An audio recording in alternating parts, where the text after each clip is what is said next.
নারী হিসেবে আমার হাজবেন্ড যদি আরেকজন মানে ওয়াইফ নিয়ে আসে তাহলে অবশ্যই আমার খারাপ লাগা কাজ করবে।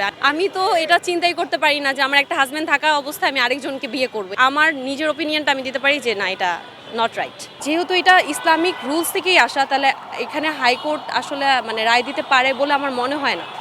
কারণ রুলস হচ্ছে আমরা ডিসিপ্লিনের জন্য বানাই। তো ইসলামও ডিসিপ্লিনের কথাই বলে, যে কোনো ধর্ম ডিসিপ্লিনের কথা বলে। তো এটা তো ইনডিসিপ্লিন হয়ে গেল না? তাহলে একটা ফিমেল বা মেল ডিসক্রিমিনেশন একটা ব্যাপার আসে, আর ওই রুলস ব্রেক হয়ে যাবে, আর সোশ্যাল যে এনভায়রনমেন্ট এটা নষ্ট হবে। সো আমি ফিমেল দেখে বলতেছি না, আমি জাস্ট ডিসিপ্লিনের দিক থেকে বলতেছি। Next level, well done, side by side, fridge. নারী হিসেবে আমার হাজবেন্ড যদি আরেকজন মানে ওয়াইফ নিয়ে আসে তাহলে অবশ্যই আমার খারাপ লাগা কাজ করবে। আমি তো তার সাথে সংসার করব, তার সাথে আমার লাইফ শেয়ার করব। তা আরেকজন যখন এখানে চলে আসবে আমার সব কিছুই মানে বন্টন হবে। এটা তো সিবলিংসের মতো না যে মা বাবা সবাইকে ইকুয়ালি ভালোবাসতেছে।